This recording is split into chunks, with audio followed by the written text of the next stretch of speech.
नमस्कार। मेधा सुक्तम में आप सबका हार्दिक स्वागत है। आज हम जिनसे मिलने वाले हैं वो हमारे साथ जो शख्स है वो बहुत ही बड़ा व्यक्तित्व है। सुप्रीम कोर्ट के ऑनरेबल लॉयर, आपके सभी के जाने माने अश्विनी कुमार उपाध्याय जी। मेधा सुक्तम की ओर से हम बहुत बहुत धन्यवाद, स्वागत करते बहुत बहुत हैं। धन्यवाद दीदी, बहुत बहुत धन्यवाद। आजकल आप YouTube पे और सारे सोशल मीडिया पे छाए हुए हैं। पूरे देश में एक चर्चा है कि वक्फ बोर्ड का अमेंडमेंट बिल आने वाला है और हमारी नज़रें आप पर भी है। मैं भी जेपीसी में काम कर रही हूँ और ज़्यादातर जेपीसी में जो अंदर होता है मैं बात नहीं कर पाती बाहर, क्योंकि ये अलाउड नहीं है। लेकिन हम सुनते हैं कि आप बहुत ही अच्छी तरह से वक्फ बोर्ड अमेंडमेंट बिल के संदर्भ में बहुत सारी बातें करते हैं। इसके पहले भी आपने अच्छी भूमिका देश हित में, आप जो विधिज्ञ हैं, आपके ज्ञान का बहुत अच्छा उपयोग अपने देश के लिए किया है।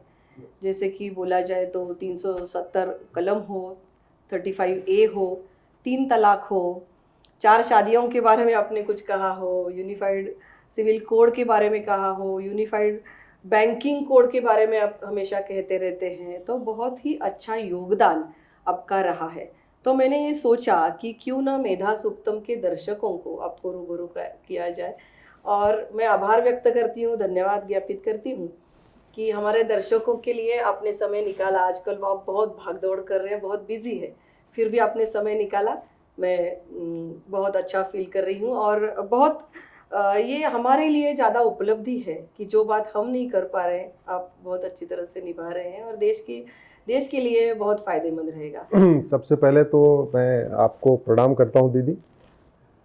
मैं पुणे आता जाता रहता था, आपके बारे में सुनता रहता था। Thank you. आप यहाँ जब विधायक थी तब से मैं आपको जानता हूँ, अभी आप सांसद हैं। आभार आपको व्यक्त करता हूँ और आपके पास एक बहुत अच्छी अपॉर्चुनिटी है जहाँ आप जेपीसी में हैं और जेपीसी में लगातार सही बात आप कहने की कोशिश कर रही हैं। सवाल यह है कि भारत संविधान से चलेगा जी, सबके लिए एक कानून होगा या अलग अलग होगा जी। संविधान 2 शब्दों से मिलकर बना है, संविधान। ऐसा विधान जो सबके लिए समान हो उसको कहते हैं संविधान। और ये मेरे हाथ में भारत का संविधान है। बिल्कुल। भारत में बहुविधान नहीं चलेगा, भारत में मजहब के आधार पर विधान नहीं चलेगा, क्योंकि मजहब के आधार पर विभाजन हो चुका है। अब हमारे संविधान निर्माताओं ने कहा, बाबा साहब अम्बेडकर, सरदार पटेल, डॉक्टर श्यामा प्रसाद मुखर्जी, अलादी कृष्णा अय्यर, ऐसे हर जगह के लोग थे। यहाँ महाराष्ट्र के कामत साहब थे। सब लोगों ने कहा कि नहीं, अब भारत में मजहब के आधार पर कुछ भी नहीं चलेगा, सबके लिए एक विधान होगा। मेरी कोशिश यही है कि भारत में एक देश एक विधान हो। इसलिए मैंने यूनिफॉर्म सिविल कोड के लिए पीआई फाइल किया है, यूनिफॉर्म पुलिस कोड के लिए फाइल किया है, यूनिफॉर्म एडमिनिस्ट्रेटिव कोड के लिए फाइल किया है। 200 शायद है आपके। मेरी 200 सुप्रीम कोर्ट और इसके हाई कोर्ट, सुप्रीम कोर्ट में 200 है। यूनिफॉर्म जुडिशियल कोड के लिए है, यूनिफॉर्म टैक्स कोड के लिए है, यूनिफॉर्म लेबर कोड के लिए है। ऐसे मेरी करीब 200 पीआई है, हाई कोर्ट सुप्रीम कोर्ट मिला के। मैं बेसिकली इंजीनियर था और इंजीनियरिंग मैंने अपनी छोड़ी थी इसी काम के लिए। अच्छा। हाँ, मैं पहले मारुति में था, वहाँ छोड़ा मैंने इसी काम के लिए कि अब चलेंगे, अब सुप्रीम कोर्ट चलेंगे, वहाँ से देश की सेवा करेंगे। तो पहला सवाल हम इनसे पूछते हैं कि ये वक्फ क्या है और ऐसा कानून क्यों बनाया गया जो अलग अलग मजहब के लिए अलग अलग, हमारे देश में ऐसा बोर्ड क्यों बनाया गया, और अब क्या रिक्वायरमेंट है कि अमेंडमेंट किया जा रहा है, इसके बारे में अगर आप हमें जानकारी दे। ये दीदी मेरे हाथ में वक्फ एक्ट है जी।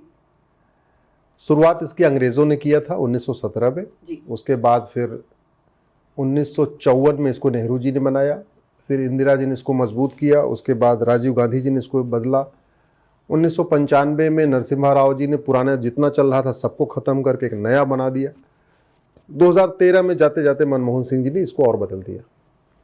वक्फ का मतलब होता है दान करना, वक्फ का मतलब होता है चैरिटी करना, डोनेट करना।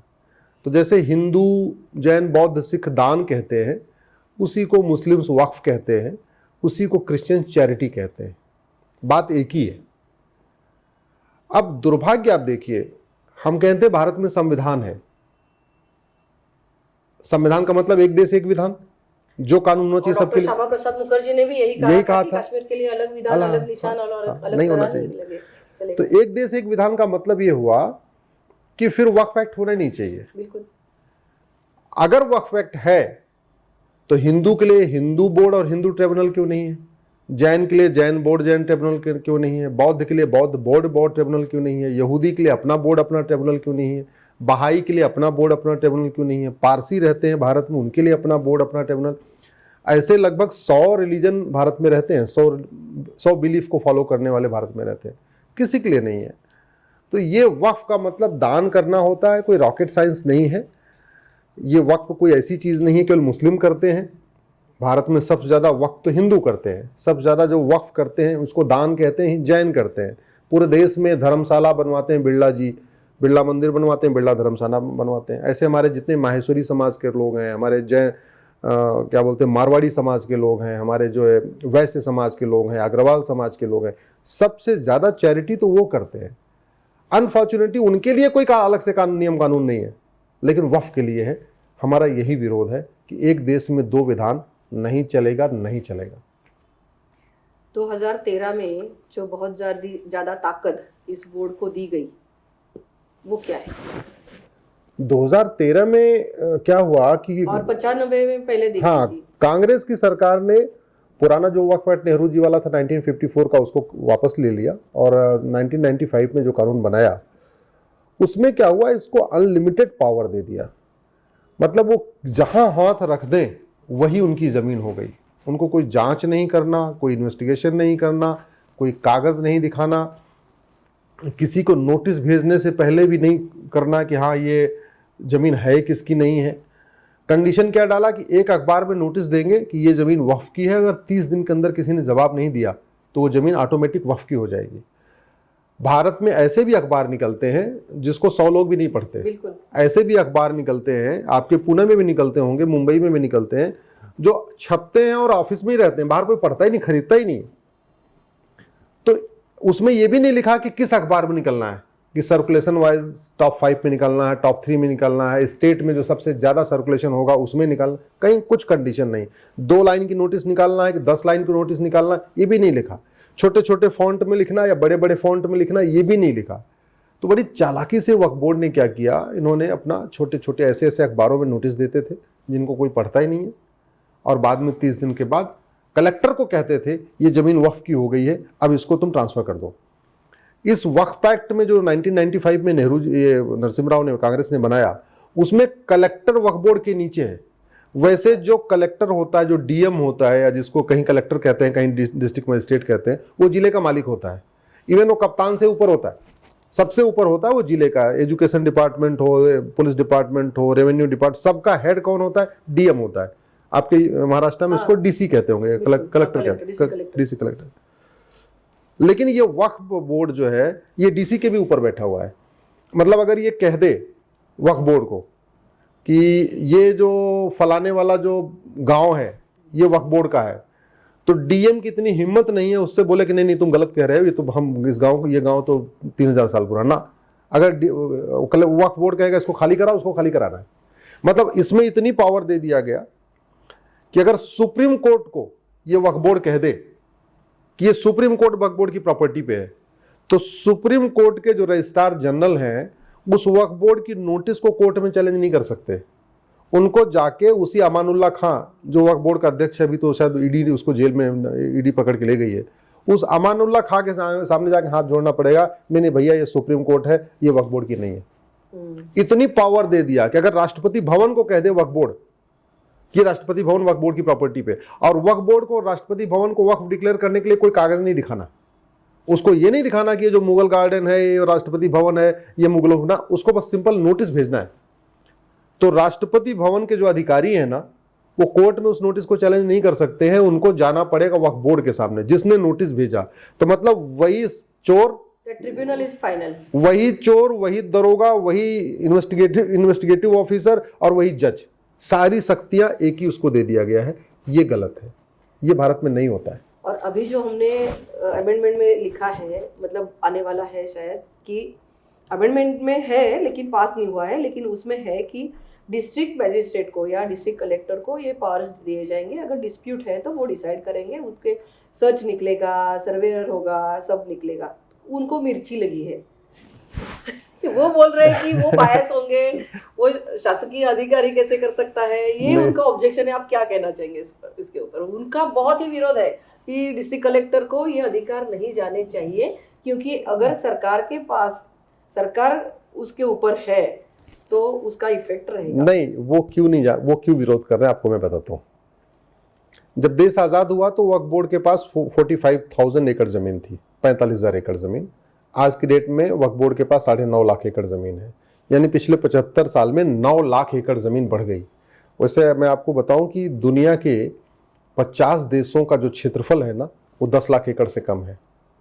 जैसे बहरीन का क्षेत्रफल है 75,000, मालदीव का क्षेत्रफल है 75,000 एकड़। भारत में वक्फ बोर्ड के पास लगभग 9.5 लाख एकड़ है, अभी 10 लाख एकड़ हो चुका है, 10 लाख एकड़ है, 10 लाख लेकर हो चुका है। इसका मतलब ये हुआ कि भारत में वक्फ बोर्ड के जमीन पे 12 मालदीव बन सकता है। बहरीन का क्षेत्रफल 1,75,000 एकड़ है, वक्फ बोर्ड के पास 10 लाख एकड़ है, यानी भारत में वक्फ बोर्ड के ऊपर 5 बहरीन बन सकता है। भारत में वक्फ बोर्ड के ऊपर 3 सिंगापुर बन सकता है। भारत में वक्फ बोर्ड के ऊपर 2 मॉरिशस बन सकता है। भारत में वक्फ बोर्ड के ऊपर 2 लग्जमबर्ग बन सकता है। 50 देशों का क्षेत्रफल 10 लाख एकड़ से कम है और भारत में वक्फ बोर्ड के पास 10 लाख एकड़ जमीन है। वो इसलिए नहीं करना चाहते हैं क्योंकि सच्चाई ये है कि जैसे इसका विरोध कौन कर रहे हैं, जैसे ओवैसी हो गए, मदनी हो गए, बुखारी हो गए, बड़े बड़े पॉलिटिशियन, इन्होंने वक्फ बोर्ड के नाम पे 2-2 हजार एकड़ जमीन, 3-3 हजार एकड़ जमीन वक्फ बोर्ड के नाम पे इकट्ठा कर लिया है। उस पे फार्म हाउस खोल दिया है, उस पे उनके मैरिज हॉल चल रहे हैं, उस पे मतलब बड़ी बड़ी उस पे पार्टियां उनकी चल रही हैं। उसको उन्होंने किराए पे दे दिया है। बहुत सारी जगह तो दुकानें बना के उसको किराए पे उठा रखा है। मतलब दुनिया भर का उस पे वो सीधे सीधे, तो मैं अब नाम नहीं लेना चाहूँगा, लेकिन 3-4 ऐसे मैं नेताओं को जानता हूँ जिन्होंने लगभग 3-3 हजार एकड़ ज़मीन वक्फ बोर्ड की ज़मीन को कब्जा करके रखा हुआ है, अलग अलग नामों से, उसको लीज पे करके, ये करके, वो करके, अलग अलग। मतलब बहुत इसका फायदा गरीब मुस्लिमों को भी नहीं हो रहा। एकदम नहीं। मैं कह रहा हूं कि भारत में 99% मुस्लिम्स को वक्फ बोर्ड का कोई फायदा नहीं मिला, जीरो। इसका सारा का सारा फायदा वो जो पॉपुलर, जो मतलब स्ट्रॉन्ग मुस्लिम्स हैं, जो बड़े मुस्लिम हैं, जो अरबपति खरबपति मुस्लिम हैं, या वो मुस्लिम्स जो MP वगैरह बन चुके हैं, MLA बन चुके हैं, या वो मतलब जो बड़े प्रभावशाली मुस्लिम्स हैं, वही इसका फायदा उठा रहे हैं और वही इसका विरोध कर रहे हैं। सच्चाई ये है, इस समय वक्फ बोर्ड के खिलाफ 120 PIL चल रही पूरे देश भर में। उसमें से 20 PIL तो मुस्लिम्स ने फाइल किया हुआ है। मुसलमान भी इससे परेशान है, उनकी जमीनों को भी वक्फ डिक्लेयर कर करके उस पर कब्जा कर लिया, अपना काम कर रहे हैं। तो ये अनकॉन्स्टिट्यूशनल के साथ साथ ये अपने आप में एक तरीके से मुसलमानों के भी खिलाफ है, और मैं इसको अनकॉन्स्टिट्यूशनल इसलिए कहता हूं जी। हाँ सर, आप उसको अनकॉन्स्टिट्यूशनल बोल रहे हैं, लेकिन वो बोल रहे हैं कि वो बोल रहे हैं कि ये आपको जो अमेंडमेंट है, हाँ, वो अनकॉन्स्टिट्यूशनल है। 25 section 25 and 26, article 25-26, yes, article 25 and 26 के ऊपर वो ज्यादा फोर्सफुली बोल रहे हैं कि इसके खिलाफ ये आप अमेंडमेंट ला रहे हैं। देखिए, वो इसलिए बोल रहे हैं कि पहली बात तो भारत में झूठ बोलना अपराध नहीं है। संविधान ने आर्टिकल 19 में जो फ्रीडम ऑफ स्पीच दिया, वो सच बोलने की आज़ादी दिया था। हमारे संविधान निर्माताओं ने सोचा नहीं था कि आने वाले टाइम में इतने झूठे लोग पीपल रिप्रेजेंटेटिव बन जाएंगे, वो उन्होंने कभी सोचा ही नहीं था। तो संविधान सच बोलने का अधिकार देता, लेकिन वो फ्रीडम ऑफ स्पीच में लोग उसको झूठ बोल रहे हैं। आर्टिकल 25-26 क्या है पहले समझिए। आर्टिकल 25 ये कहता है, subject to public order, health and morality, you have the right freedom of religion. आपको अपना रिलीजन मानने की आज़ादी है, लेकिन सब्जेक्ट टू पब्लिक ऑर्डर, मतलब आप कोई अनैतिक काम नहीं करेंगे, ऐसा कोई रिलीजन मानने में काम नहीं करेंगे जिससे पब्लिक ऑर्डर डिस्टर्ब हो जाए, किसी का हेल्थ खराब हो जाए, ऐसा कोई काम नहीं करेंगे। इसलिए बहुत सारी PIL है जो जब हमने PIL किया, हमने 3 तलाक चैलेंज किया, ये लोग चिल्लाते रहे आर्टिकल 25 हमारा फंडामेंटल राइट है। मतलब ये तो हलाला को भी अपना फंडामेंटल राइट मानते हैं, 4 शादी को भी फंडामेंटल राइट मानते हैं, सारी जितनी इनकी कुरीतियां हैं सबको आर्टिकल 25 में कहते हैं तो हमारा कवर हो रहा है, जबकि ऐसा नहीं है। आर्टिकल 25 रीतियों का अधिकार देता है, कुरीतियों का नहीं। आर्टिकल 25 प्रथा का अधिकार देता है, कुप्रथा का नहीं। आर्टिकल 25 धर्म का अधिकार देता है, धर्मांतरण का नहीं। अच्छा। हाँ, ये तो सब आर्टिकल 25 में इन लोगों की कहानी पूरी चल रही है। हमने इसको चैलेंज किया है, हाल ही मेरी धर्मांतरण पे भी मेरी पीएल चल रही है सुप्रीम कोर्ट में। आर्टिकल 26 में ये कहा गया है कि सबको अपने अपने जो रिलीजियस प्लेस है उसको मैनेज करने का अधिकार है, मेंटेन करने का अधिकार है। लेकिन आर्टिकल 26 में ये थोड़ी कहा हुआ है कि तुम दूसरों की जमीन पे कब्जा कर लो, वहां मजार बना लो, वहां दरगाह बना लो, वहां पक्का कब्रिस्तान बना लो, वहां कुछ और बना लो, वक्फ। आर्टिकल 26 रिलीजियस प्लेस को बनाना, मैनेज करना, मेंटेन करने का अधिकार देता है। ये थोड़ी कहता है कि हाईवे के किनारे जमीन कब्जा कर लो, पहाड़ियों को कब्जा कर लो, जंगलों को कब्जा कर लो, जितने खेल के मैदान कब्जा कर लो, ऊसर जमीन, बंजर जमीन, पार्क सब कब्जा करते जाओ। ये नहीं कहता, ये झूठ बोल रहे हैं। और झूठ इसलिए बोल रहे हैं क्योंकि संविधान में लिखा क्या है इसकी थोड़ी जानकारी बहुत कम लोगों को है। उसका फायदा है ओवैसी एंड कंपनी उठा रही है कि कुछ भी झूठ बोल दो, संविधान तो कोई खोलेगा नहीं, आर्टिकल 25-26 में क्या लिखा कोई पढ़ेगा नहीं। लेकिन मैं तो रिक्वेस्ट करता हूं सबको एक बार आर्टिकल 25-26 पढ़ना चाहिए, लिखा क्या है। ये इसलिए अनकॉन्स्टिट्यूशनल है क्योंकि भारत के संविधान में WAQF कहीं लिखा ही नहीं है, कहीं भी नहीं लिखा। ये जो वक्फ एक्ट बना है ना, ये संविधान के बिल्कुल खिलाफ बना हुआ है। संविधान में वक्फ कहीं लिखा ही नहीं है। तो ये कैसे इंट्रोड्यूस हुआ? बस ये बन गया तो बन गया, जैसे आर्टिकल 370 बन गई, आर्टिकल 35 बन गया, प्लेस ऑफ वर्शिप एक्ट बन गया। कांग्रेस ने, मुगलों ने यहां पे इस्लाम को फैलाने के लिए नियम कानून बनाए, अंग्रेजों ने क्रिश्चियनिटी फैलाने के लिए नियम कानून बनाया, और कांग्रेस ने दोनों का काम आगे बढ़ाया। क्रिश्चियनिटी को फैलाने के लिए भी नियम कानून बनाया और इस्लाम को फैलाने के लिए भी नियम कानून बनाया। ये वक्फ एक्ट जो नेहरू जी ने 1954 बनाया है, केवल और केवल इस्लाम को आगे फैलाने के लिए बढ़ाया था, क्योंकि उसके पहले अंग्रेज 1894 में लैंड एक्विजिशन एक्ट बना के भारत की लाखों एकड़ जमीन चर्च को दे चुके थे। तो अंग्रेजों, पूरे भारत में आप देख लीजिए जहां जहां सिविल लाइन बनी है, आपके पुणे में भी सिविल लाइन है ना, हाँ, ये सब उसी 1894 वाले कानून से बनी है। और आपकी सिविल लाइन में भी ना चर्च के पास जमीन होगी, क्रिश्चियन के पास वहां जमीन होगी। ये काम उन्होंने किया ही था, इसी काम के लिए किया था। तो 1894 में अंग्रेजों ने पूरे देश भर में अलग अलग सिविल लाइन बना बना के चर्च को एस्टेब्लिश कर दिया, मिशनरीज को एस्टेब्लिश कर दिया, चर्च अपने मिशनरीज के स्कूल खुलवा दिए, मिशनरीज के हॉस्पिटल खुलवा दिए। किसी भी देश पे कब्जा करने का 3 तरीका होता है। वहां एक कम्युनिटी का आप रिलीजियस प्लेस बनवाते जाइए, उनके हॉस्पिटल खुलवाते जाइए, उनके स्कूल खुलवाते जाइए, तो उनका वो प्रमोशन होता गया, प्रोपोगेशन। अल्टीमेटली चर्च में और आज की डेट में जो मिशनरी स्कूल है, हॉस्पिटल है, वहां पे धर्मांतरण भी बड़ा तेजी के साथ होता है। नेहरू जी ने फिर क्या किया, 1954 बनाया, बाद में बदला है। वक्फ जैसा शब्द भारत के संविधान में नहीं है। संविधान में जो शब्द यूज किया है वो चैरिटी और एंडाउमेंट, हिंदी में कहेंगे दान और धर्मस्थल। तो संविधान में जो भी कानून बनना चाहिए वो जेंडर न्यूट्रल होना चाहिए, रिलीजन न्यूट्रल होना चाहिए। तो अगर चैरिटी लिखा है तो यानी यूनिफॉर्म चैरिटी कोड बनना चाहिए। हिंदी में कहेंगे समान दान संहिता।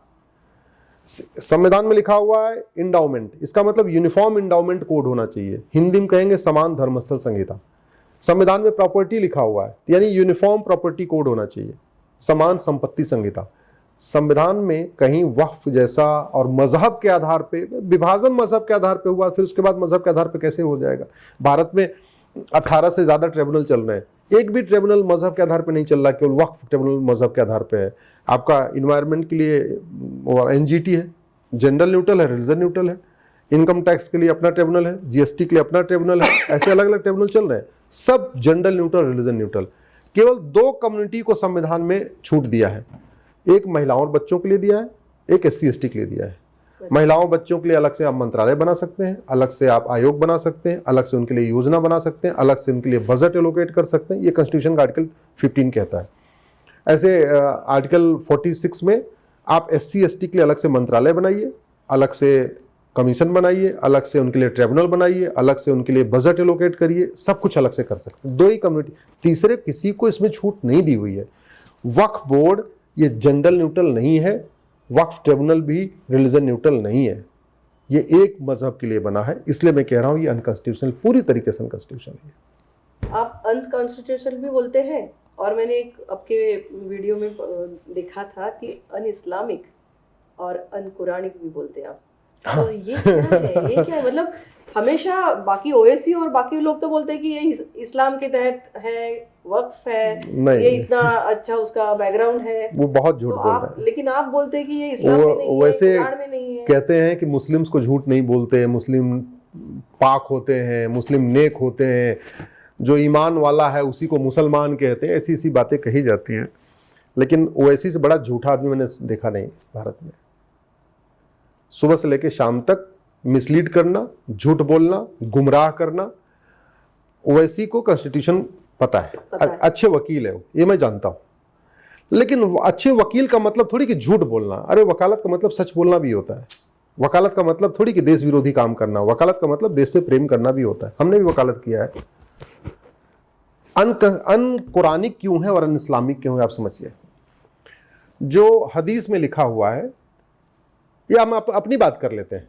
हम दान करते हैं तो दान में क्या करते हैं? कैश दान करते हैं। कुछ लोग गाड़ी वाड़ी भी, कार वार, वैन, एम्बुलेंस डोनेट करते हैं। कुछ लोग जमीन दान करते हैं। क्या मुझे अगर जमीन दान करना है तो आपकी जमीन पर मैं कब्जा करके दान कर सकता हूं क्या? बिल्कुल नहीं। मुझे कैश अगर डोनेट करना है तो आपकी पर्स मार के, आपका मैं पर्स छीन के उसको डोनेट कर सकता हूं क्या? नहीं। मुझे अगर कार दान करना है तो आपकी कार थोड़ी चोरी कर लूं, आपकी कार रात को चुरा ले जाऊं, उसको दान कर दूं, ये थोड़ी कर सकता हूं।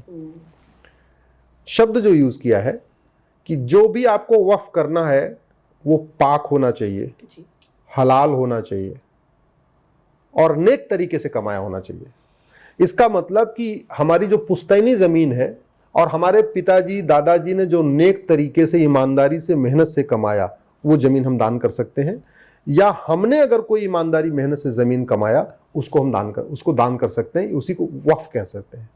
तो मुस्लिम भी, ये फार्मूला सबके लिए है, मुस्लिम पे यही फार्मूला होता है। जो आप जमीन वक्फ कर रहे हैं वो पाक होनी चाहिए, जायज तरीके से कमाना चाहिए, मेहनत ईमानदारी से कमाना चाहिए और खुद की होनी चाहिए या पुश्तैनी होनी चाहिए। वो बार बार जो डीएम के पास जाने का विरोध कर रहे हैं क्योंकि उन्होंने दान किया ही नहीं है, वो अवैध कब्जा करके बैठे हुए हैं। अब इस्लाम की जो डेफिनेशन है उसके हिसाब से मुगलों की प्रॉपर्टी वक्फ हो ही नहीं सकती है। मुगलों को, उनके नवाबों को, उनके निजामों को, उनके जागीरदारों को, उनके जमींदारों को वक्फ करने का अधिकार ही नहीं है। क्यों? क्योंकि जितने भी मुगल थे, बाबर, हुमायूं, तुगलक, गजनी, गोरी, जितने भी, खिलजी, ऐबक जो भी हैं, वो अपने गांव से कोई जमीन लेके थोड़ी आए थे।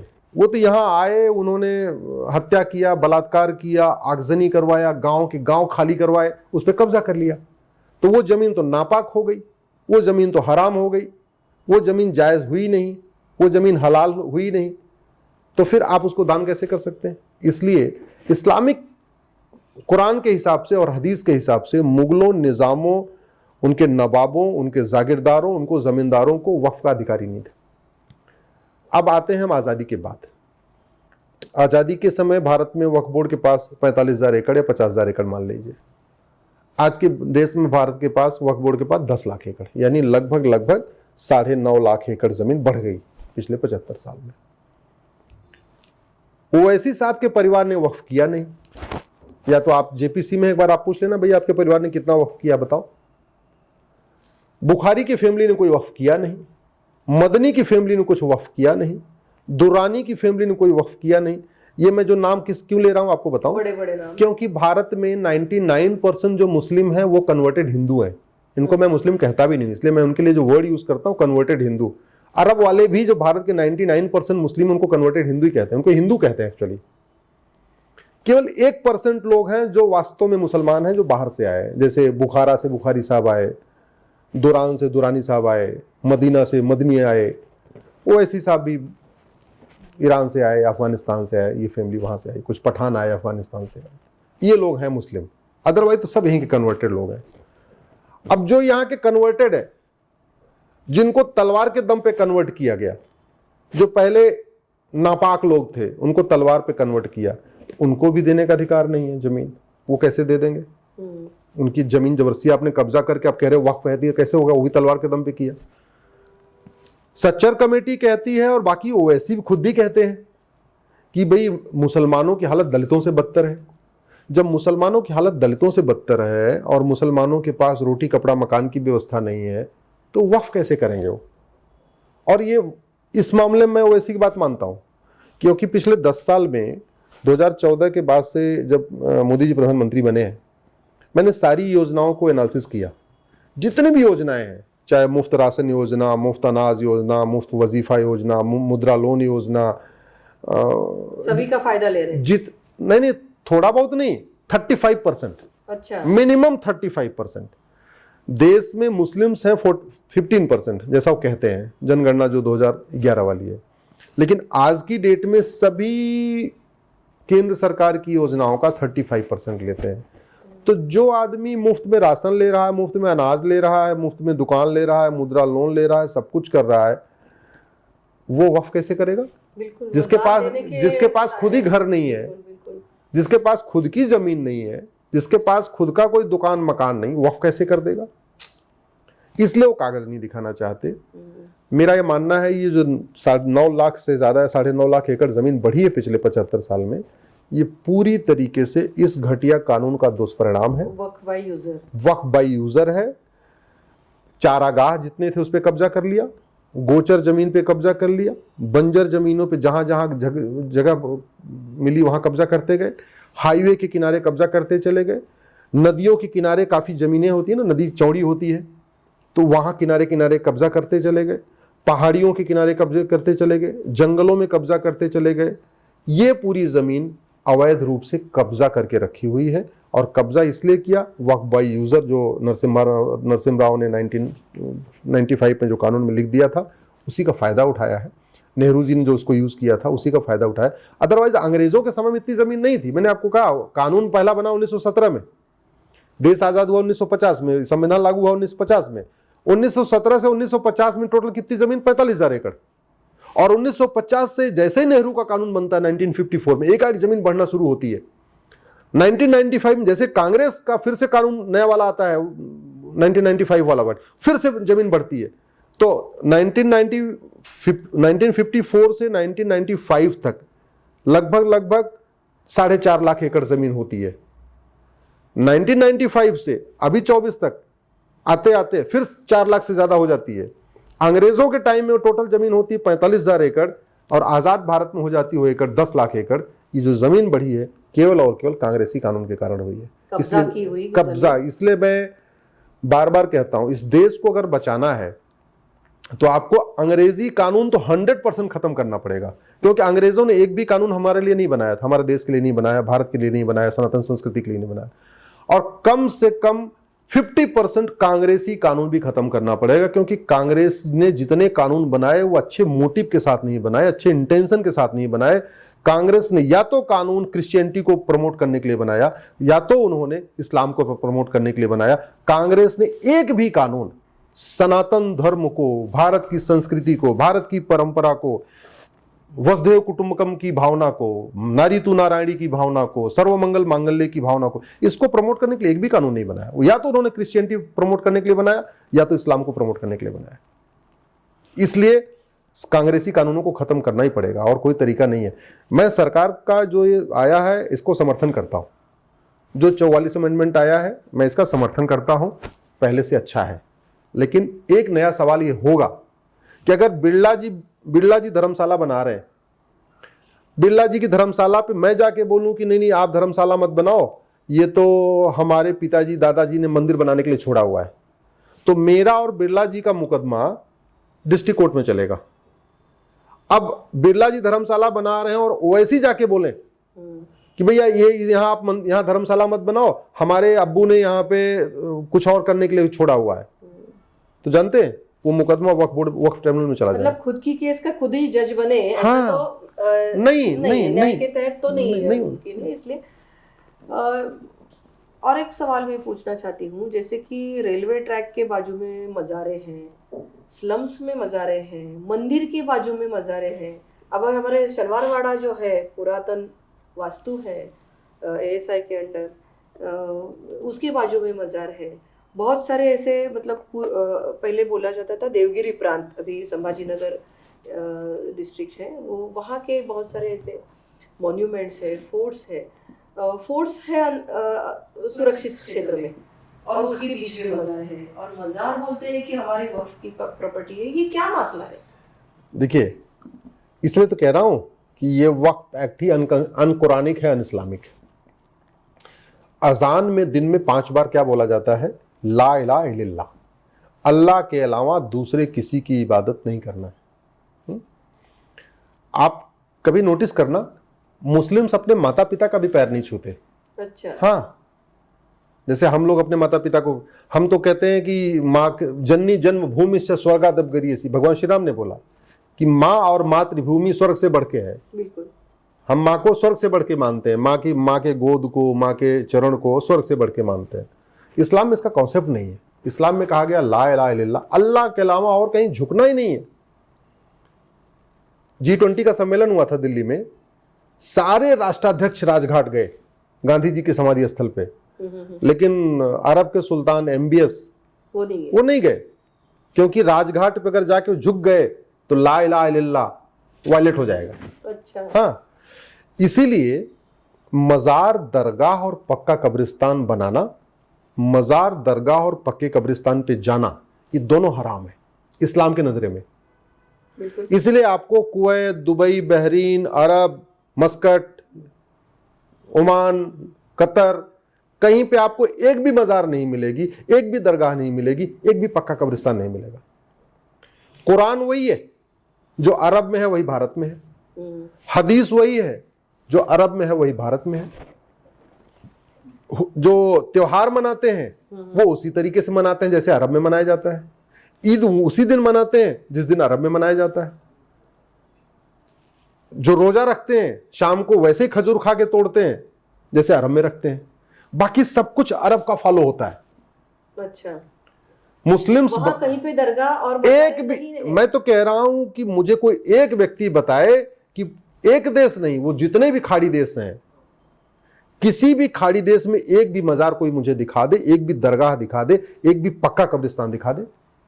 वहां के जो शेख हैं बड़े बड़े अरबपति खरबपति, उनके घर में ना बाकायदा गोल्ड की चम्मच होती है, चांदी की प्लेटें होती, चांदी की थाली में खाना खाते हो। उनकी भी कब्र पक्की नहीं होती है। अच्छा।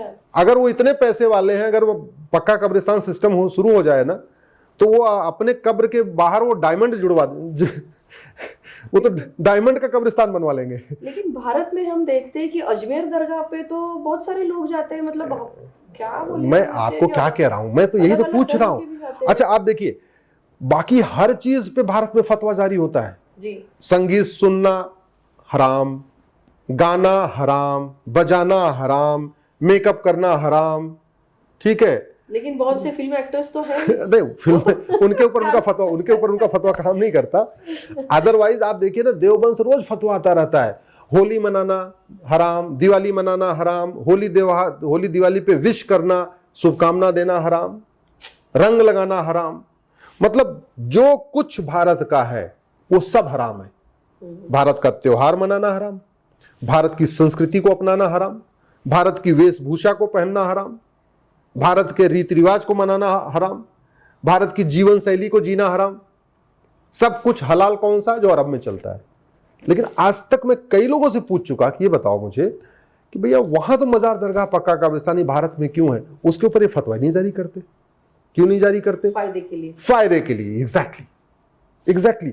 और इसीलिए मजार, दरगाह, पक्का कब्रिस्तान पे मुस्लिम नहीं जाते। कन्वीनियंटली थोड़ा भाई पैसा भी आ रहा है, मजारों से पैसा आ रहा है, दरगाह से पैसा आ रहा है, और लैंड जमीन मिल रही है। भाई अवैध आप घर कब्जा, अगर मान लो आप सड़क के किनारे घर बनाओ तो उसके तोड़ने के भी चांसेस रहेंगे। और घर बनाने के लिए आप कितना कब्जा कर पाओगे? 200 गज कर लोगे, 300 गज कर लोगे। लेकिन आपने मजार बना के सीधे 2 एकड़ कब्जा कर लिया तो आपका 2 फायदा हुआ। पहला तो आपकी सोर्स ऑफ इनकम बन गई, वहां से आपको नौकरी भी नहीं करना, बैठे बैठे वहां हिंदू तो पागल नहीं है, हिंदू मूर्ख, मतलब अब क्या बताऊं, कुछ कहना ठीक नहीं है, अच्छी भाषा ठीक नहीं रहेगी। ये तो कहीं भी जाके मत्था टेकना शुरू कर देते हैं। देवी देवताओं के सामने मत्था टेके चाहे ना टेके, मजार दरगाह जरूर मत्था जाके टेकेंगे। अब उनको 2 फायदा हुआ, जहां उनको 200 एकड़ जमीन कब्जा करते और फिर घर बनाने के लिए कहीं से लागत ना करते, तो वो क्या करते, पहले मजार बना लेते हैं और 4-6 साल में उस मजार में इतना चढ़ावा आ जाता है, उसी से वहीं बगल में घर बना लेते हैं। और ना मजार टूटेगी तो घर भी नहीं टूटेगा। फ्रंट पे मजार बन गई और पीछे तरफ बढ़िया 3 बेडरूम फिर 4 बेडरूम का फ्लैट बना लिया, मकान बना लिया, तो सोर्स ऑफ इनकम भी हो गई। बैठे बैठे वहां पे नौकरी भी नहीं करना, धंधा व्यापार भी नहीं करना, सबको झाड़ फूक मारना है, ये करना वो करना, चढ़ावा भी आ रहा है, चादर भी आ रही, धूप बत्ती भी आ रही, मिठाई भी आ रही, फल भी आ रहा है, मेवा भी आ रहा है, और बैठे बैठे अपना काम शुरू हो गया। तो ये हराम है। इसलिए तो मैं कहता हूं ये कानून मजार को, दरगाह को और पक्के कब्रिस्तान को वक्फ डिक्लेयर कर रहा है, जबकि मजार, दरगाह और पक्का कब्रिस्तान हराम है, अन इस्लामिक है, अन कुरानिक है। इसलिए मैं कहता हूं ये कानून इस्लाम के भी खिलाफ है, कुरान के भी खिलाफ है, और संविधान के खिलाफ तो है ही है। बिल्कुल। और ये मज़ारे है ना, रेलवे ट्रैक के बाजू बाजू में है, इतना रिस्की हो गया है। कल ही घटना है, कल की, कि रेलवे ट्रैक के ऊपर ऐसी कुछ चीजें रखी गई थी जैसे कि वो रेलवे का एक्सीडेंट हो जाए। नहीं, और पेपर में भी जो न्यूज आई है उसमें उन्होंने नाम नहीं लिखा है, कि ऐसे लोगों के नाम नहीं छपते। तो ये मीडिया ये तो मैं कह रहा हूं ना दीदी, देखिए ये जो कुछ भारत में हो रहा है अवैध रूप से, इसके लिए मैं बहुत कुछ मानता हूं कि कहीं न कहीं हमने इसमें ठीक से नियम कानून नहीं बनाए। मैं पिछले 20 वर्षों से भारत की जो प्रॉब्लम्स है उसकी वाई एनालिसिस करता हूं।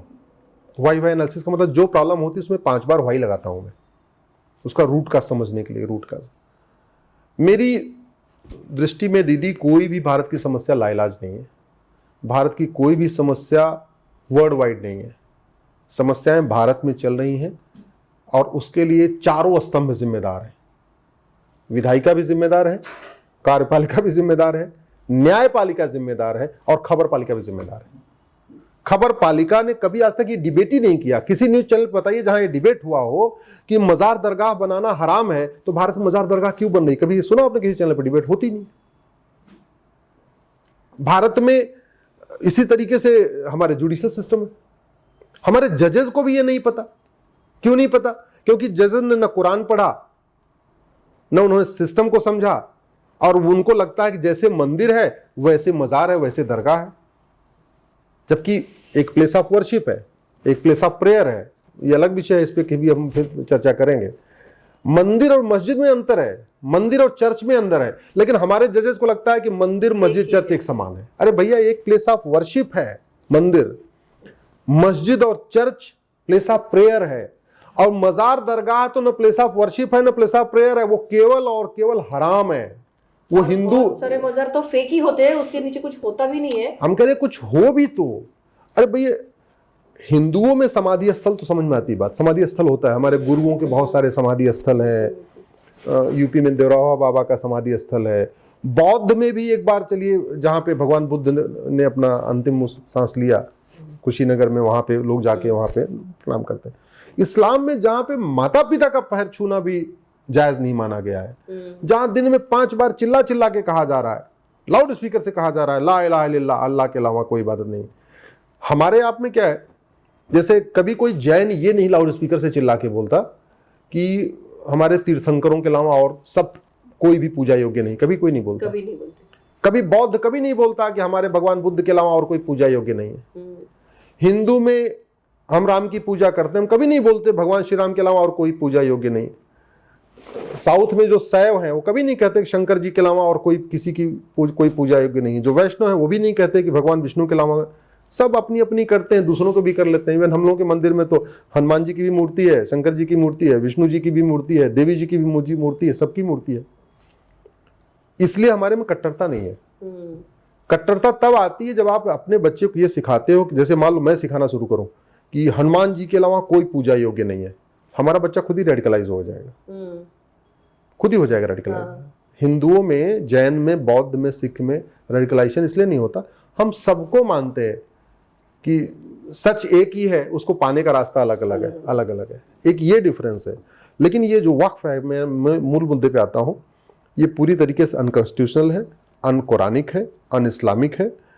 और मैं तो चाहूंगा कि जिस दिन वक्फ बोर्ड मुझे इस पे समय, आपकी जेपीसी में मुझे समय मिलेगा, मैं वहां पे आके इसको बाकायदा डिटेल प्रेजेंटेशन दूंगा, और जितने सवालों के जवाब हैं जो झूठ बोला जा रहा है आपके जेपीसी में, खासतौर पे ओवैसी या और भी जो इंडी गठबंधन के लोग जो झूठ बोल रहे हैं, उन सारे वो पूरी तरीके से, मतलब उनकी कोई लॉजिक है नहीं, उनके पास कोई आर्ग्यूमेंट नहीं है।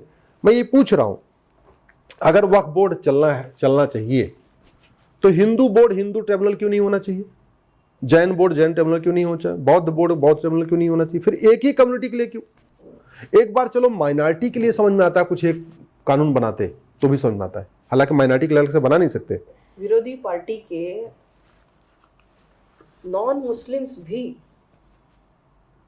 इसके वक्फ के बोर्ड के साइड में बात करते हैं, तो वो तो ऐसे है कि जैसे मुस्लिम तो करेंगे, हाँ, लेकिन ये भी उनको क्या हो गया मालूम नहीं, अपना खुद की आइडेंटिटी भूल गए ऐसा मुझे लगता है कि नहीं वो भी उतने उससे डबल वॉइस में चिल्ला चिल्ला के बोलते हैं।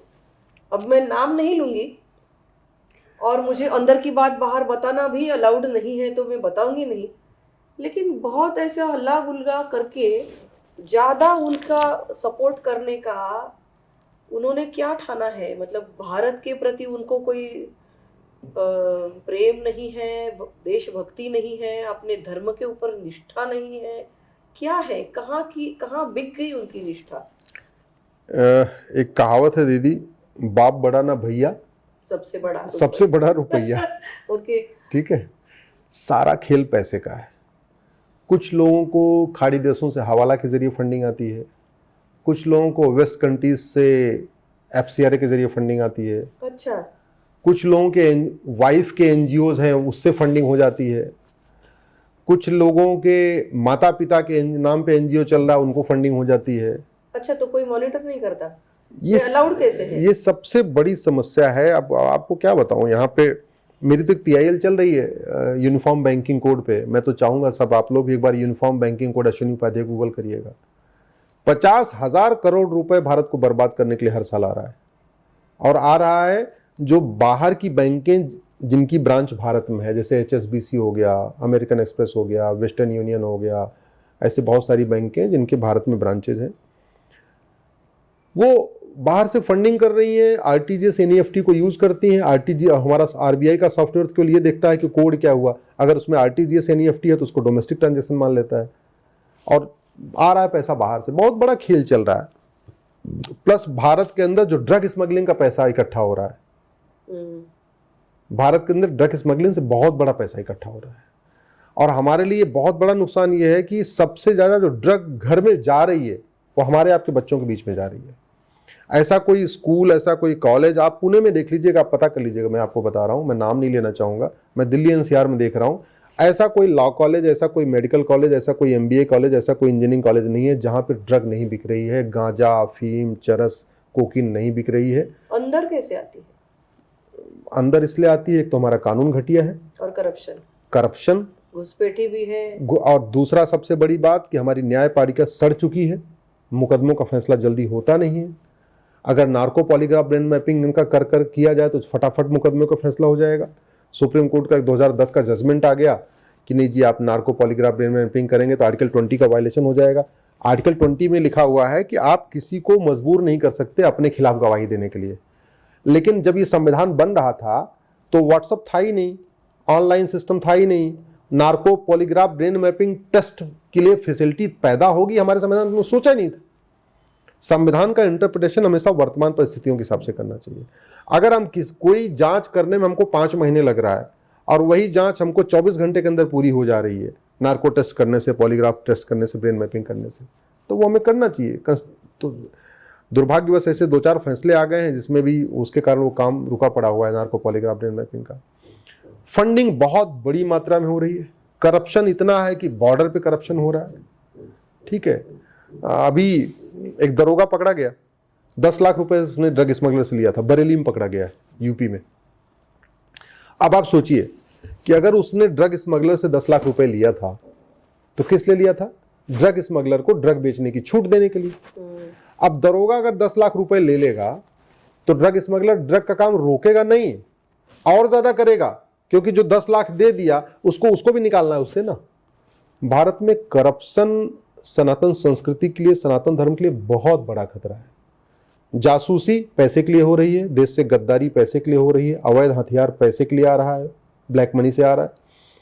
मणिपुर जल रहा है ब्लैक मनी के कारण, फॉरेन फंडिंग के कारण। नागालैंड, मिजोरम, मेघालय हिंदू थर्ड क्लास जिंदगी जी रहे हैं, वहां पे जो अलगाववादियों की पूरी फंडिंग हो रही है ब्लैक मनी से हो रही है, या तो बाहर से हो रही है, फॉरेन फंडिंग होती है एफसीआरए वगैरह के जरिए। घुसपैठिए बॉर्डर पे आके 2,000 रुपए देते हैं, अंदर आ जाते हैं, अंदर आते हैं 2,000 रुपए में आधार बनवा लेते हैं, 2,000 में राशन कार्ड बनवा लेते हैं, 2,000 रुपए में बर्थ सर्टिफिकेट, 2-3 हज़ार रुपए में डोमिसाइल सर्टिफिकेट, 3,000 रुपए में ड्राइविंग लाइसेंस सब बनवा लेते हैं। 10 से 12,000 रुपए में 4-5 डॉक्यूमेंट बनवा लेते हैं, फिर जनधन खाता खोल लेते हैं और मुफ्त में अनाज, मुफ्त राशन, मुफ्त में मकान, मुफ्त में दुकान, मुफ्त में वजीफा, ये सारा कर लेते हैं। कैसे हो रहा है? पैसे के कारण। मतलब 15,000 रुपए लगाते हैं और 2 साल के अंदर सरकार से 5 लाख रुपए का मुद्रा लोन, ये लोन, वो लोन, वजीफा सब ले लेते हैं, सब ले लेते हैं। वैसा मैंने ये भी सुना है कि वो हिंदू नाम लेके आते हैं अंदर। हाँ, 2014 के पहले इस पे मेरी दीदी एक PIL है, सुप्रीम कोर्ट में चल रही है। जब मैंने 2017 में PIL फाइल किया था तो मैंने कहा था कि इस समय 5 करोड़ आ चुके हैं। 5 करोड़ लोग घुसपैठिए 2017 में। 17 में अभी तो 24 में अभी तो ज्यादा है, तो 5.5 करोड़ के आसपास हो चुके हैं। फिर उनके बच्चे भी यहाँ पैदा हो रहे हैं लगातार। 2014 के पहले जब तक कांग्रेस की सरकार थी, ये घुसपैठिए अपने असली नाम से सारे डॉक्यूमेंट बनवाते थे। 2014 के बाद जैसे ही बीजेपी सरकार आई, केंद्र में मोदी जी आए और अलग अलग राज्यों में भी बीजेपी की सरकार बन गई। जैसे 2017 में यूपी में बीजेपी की सरकार बन गई, आपके महाराष्ट्र में बीजेपी की सरकार बन गई, असम में बन गई, उड़ीसा में अब बन गई है। अब इन्होंने स्ट्रेटजी बदल दिया है। अब ये घुसपैठिए जहां बीजेपी की सरकार है, स्टेट गवर्नमेंट, वहां ये हिंदू नाम से सारे डॉक्यूमेंट बनवा रहे हैं, और जहां नॉन बीजेपी है, बंगाल हो गया, केरल हो गया, वहां अभी भी अपने असली नाम से बनवा रहे हैं। 4-5 साल के बाद जो बड़ी योजना चल रही इनकी, ये पूरे देश भर में कन्वर्जन शुरू करेंगे। कहेंगे भैया हिंदू धर्म खराब है, ये है, छुआछूत है, मंदिर नहीं जाने देते, ये नहीं करने देते, और फिर कहेंगे हम तुझे कन्वर्ट होकर इस्लाम कबूल कर रहे हैं। एक्चुअल में है वो सारे मुस्लिम, वो केवल भारत में अपना डॉक्यूमेंट बनवाने के लिए हिंदू बने हैं। तो भारत के लिए बहुत बड़ा खतरा आया है। दुर्भाग्यवश इस पर ठीक से न तो जागरूकता हो पा रही, न चर्चा हो पा रही है। तो ये पूरे दुनिया को ऐसे दुनिया में ये दिखाएंगे कि देखो भैया, ये तो हर शहर में पता चला, एक संडे को, एक फ्राइडे को पूना में 10,000 लोग कन्वर्ट हो रहे हैं, अगले फ्राइडे को मुंबई में 10,000 लोग कन्वर्ट हो रहे हैं, अगले फ्राइडे को कोल्हापुर में कन्वर्ट हो रहे हैं, अगले फ्राइडे को नागपुर में कन्वर्ट हो रहे हैं। एक पूरी 2028-29 के आसपास 28 में पूरा चेन शुरू होगी।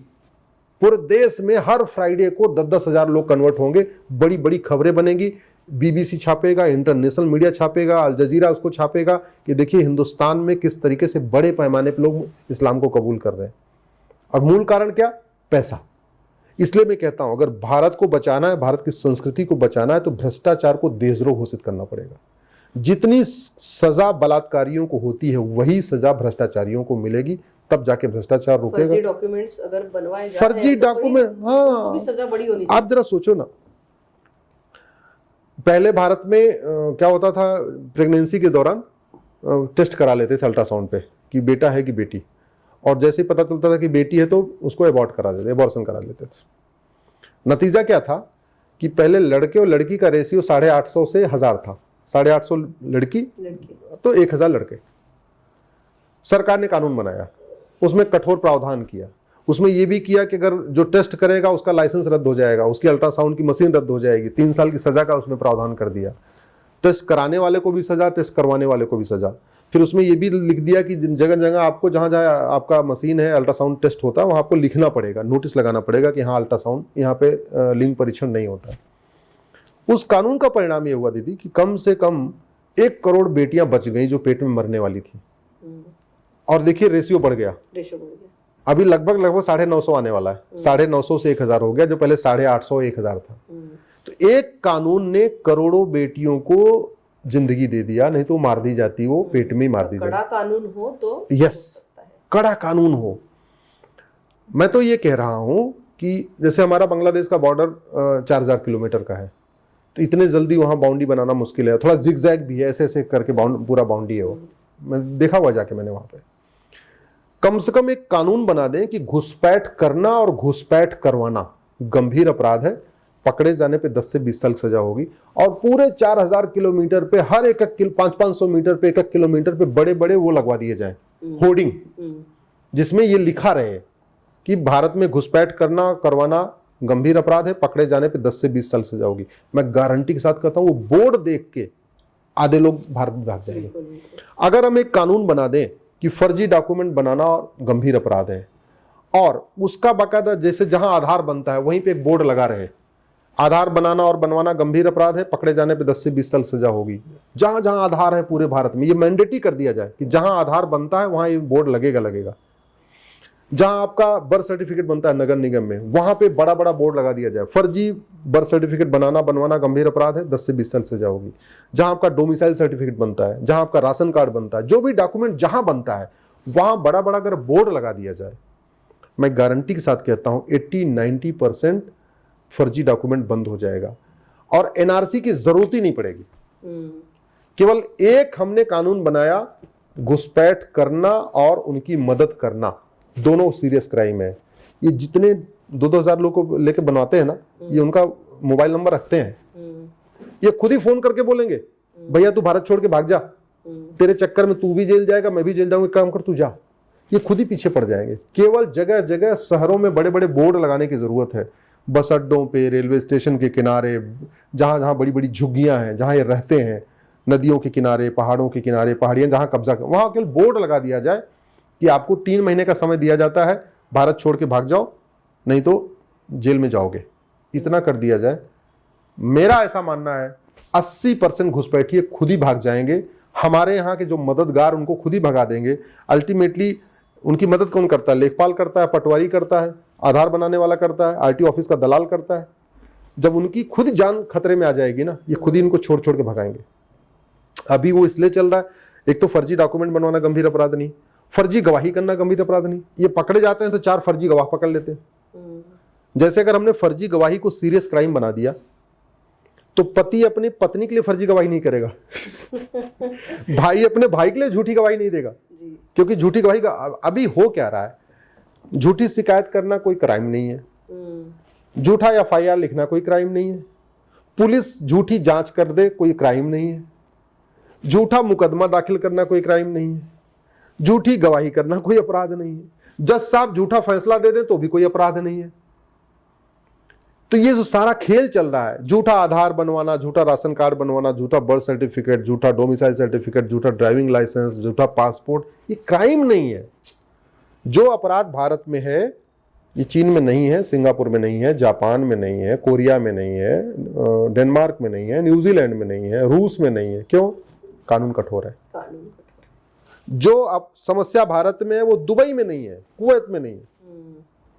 दुबई में अवैध निर्माण नहीं होता, दुबई में धर्मांतरण नहीं होता, दुबई में घुसपैठ नहीं होती, दुबई में लव जिहाद नहीं होता, दुबई में लैंड जिहाद नहीं होता, दुबई में कोई खाने में नहीं थूकता, दुबई में कोई, यहां तो कैसे कैसे वीडियो आ रहे, खाने में थूकने का आया, अरहर की दाल में लैट्रिन करने का वीडियो आया, रसगुल्ले के ऊपर पेशाब करने का वीडियो आया, सब कुछ हो रहा है।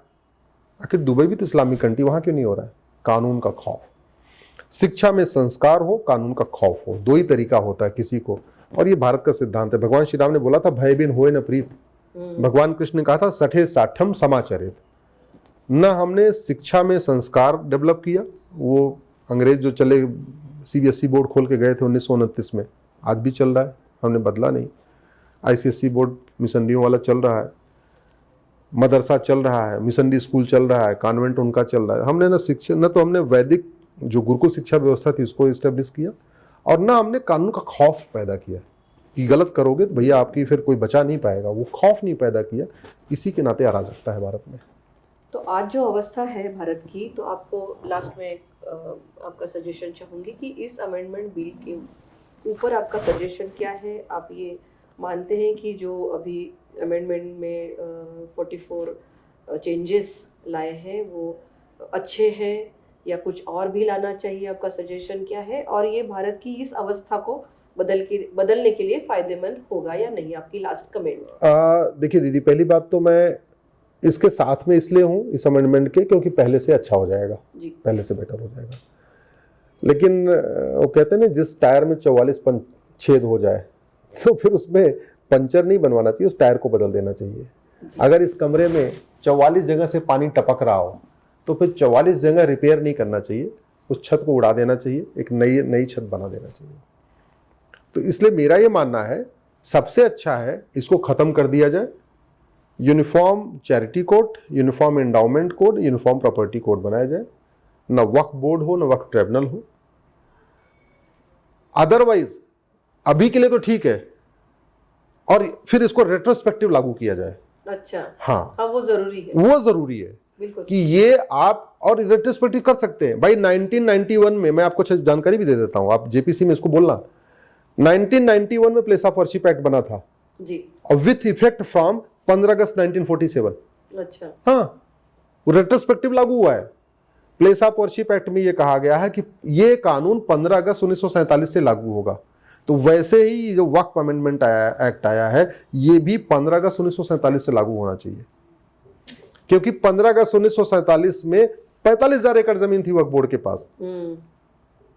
तो फिर 45,000 एकड़ जमीन के बाद जो ये 9 लाख एकड़ जमीन बढ़ी, इस सभी जमीन की ऑडिट होनी चाहिए। ये सभी जमीन पे लोगों को कागज दिखाएं, अपना अपना दिखाएं अगर उन्होंने वक्फ किया है, कुछ किया है तो। और मिड टर्म ये सोल्यूशन अच्छा है, बिल्कुल, लेकिन फाइनल सोल्यूशन एक देश एक विधान मांग रहा है हिंदुस्तान। सबके लिए एक कानून होना चाहिए। मजहब के आधार पे कोई योजना नहीं, मजहब के आधार पे कोई मंत्रालय नहीं, मजहब के आधार पे कोई बोर्ड नहीं, मजहब के आधार पे कोई ट्रिब्यूनल नहीं, क्योंकि मजहब के आधार पे एक बार विभाजन हो चुका है। अगर अभी भी हम मजहब के आधार पे बोर्ड, ट्रिब्यूनल और कमीशन और मंत्रालय बनाएंगे, उसके आधार पे योजना चलाएंगे, तो अगले विभाजन इसी विशेष दर्जे के कारण होगा। इसलिए ये नहीं होना चाहिए। और मैं इसलिए सबसे रिक्वेस्ट भी कर रहा हूं कि सब लोग इस पे ज्यादा से ज्यादा लोग अपने अपने ईमेल भेजें, बिल्कुल, सबसे ज्यादा मैक्सिमम अपनी बात शेयर करें। आह्वान भी कीजिए हाँ, हमारे दर्शकों को। मैं सबसे रिक्वेस्ट यही कर रहा हूं कि सब लोग, अभी टाइम अपने पास बचा हुआ है और 13 तारीख तक बढ़ा भी दिया हाँ, है। 13 तारीख तक बढ़ा रखा है, तो फटाफट इस पे अपना अपना ईमेल भेजना शुरू करिए। ईमेल आईडी आपके मिल जाएगी, वो हो सकता है आपके व्हाट्सएप पे आ भी गई हो। आपको जो ठीक लगता है, आप अमेंडमेंट का समर्थन करते हैं तो लिखिए हम इस अमेंडमेंट का समर्थन करते हैं, लेकिन बाद में ये भी आप लिख सकते हैं कि अल्टीमेटली हमको यूनिफॉर्म एंडाउमेंट कोड चाहिए, समान दान संहिता, समान धर्मस्थ संहिता, समान संपत्ति संहिता चाहिए। एक देश एक विधान मांग रहा है हिंदुस्तान। बहुत बहुत धन्यवाद आपका। ये तो बहुत बड़ा सब्जेक्ट है, बहुत सालों से चला आ रहा है, और इस अमेंडमेंट बिल के उपरांत ये प्रयास है केंद्र शासन का कि इस सभी को एक बार रिवाइज किया जाए।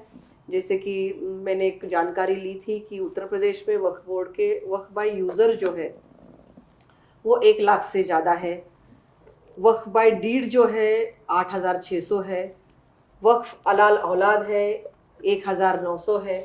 मतलब 8,600 और 1,900 के बाकी जो बचे हैं वो सारी वक्फ बाय यूजर है, मतलब वो सब बेकायदा है। तो ऐसे सारे मुद्दों के ऊपर ये अमेंडमेंट काम कर रहा है, और आप भी आपका योगदान दें।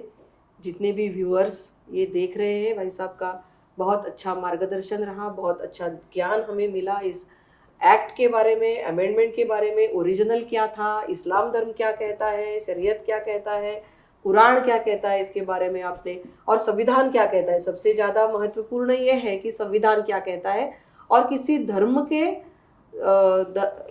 के ऊपर संविधान। एक बात और बता दूं, हाँ जी, ये बार बार ओवैसी इसको जो फ्रीडम ऑफ रिलीजन और आर्टिकल 25 सिस्टम ले जा रहे हैं, जी जी, ये मैटर आर्टिकल 25-26 का नहीं है जी, ये प्योरली लैंड का मैटर है, जमीन का मामला है। और जमीन का मामला हमेशा डिस्ट्रिक्ट कोर्ट से डिसाइड होता है, अलग से ट्रिब्यूनल से नहीं होता। जो भारत में ट्रिब्यूनल चल रहे हैं वो किसी जमीन के लिए नहीं चल रहे हैं, ये केवल वक्फ ट्रिब्यूनल है, जमीन का मैटर डिसाइड करता है। जमीन का मैटर सिविल प्रोसीजर कोड है 1908 में बना हुआ, उससे डिसाइड होगा। उसको चकबंदी अधिकारी, एसओसी, डीडीसी, यहाँ आपके यहाँ कुछ अलग टर्म यूज करते होंगे, कलेक्टर, हाँ वो यूज करते हैं, लेकिन ये कोई ट्रिब्यूनल वगैरह डिसाइड नहीं करता।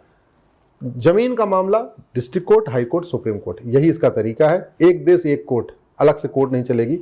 इन लोगों ने क्या किया है, अपने personal law matter, personal law को डिसाइड करने के लिए, शादी विवाह के मैटर बाकी डिसाइड करने के लिए, इन्होंने अपने भारत की जो कोर्ट है उसके पैरेलल में एक और कोर्ट बना रखी, उसको दारुल कज़ा कहते हैं। अच्छा, हाँ, मैंने उसको सुप्रीम कोर्ट में चैलेंज किया हुआ है जी।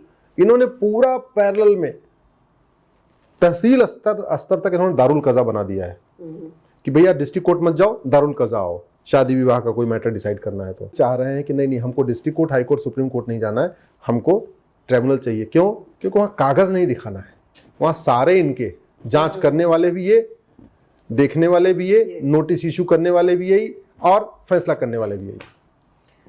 तो ये भारत है, ये भारत की संस्कृति है, सनातन संस्कृति, और ये भारत की भूमि है, किसी और को हम इस पर कब्जा करने नहीं देंगे। तो इसलिए ये कायदा आ रहा है, अमेंडमेंट बिल आ रहा है। तो हम सभी दर्शकों की ओर से, मेधा सूक्तम की ओर से अश्विनी उपाध्याय जी का बहुत धन्यवाद ज्ञापित करते हैं और आभार व्यक्त करते हैं, और मेधा सूक्तम की ओर से उनको एक पुणे की खास हमारी पगड़ी जो है वो हम उनको भेंट देंगे। मेधा सूक्तम की ओर से आपका बहुत आभार, और ये पुणे की पगड़ी है हमारी, तो आपको पहना देते हैं। बहुत बहुत धन्यवाद दीदी, बहुत बहुत धन्यवाद, बहुत बहुत बहुत शुक्रिया, थैंक यू।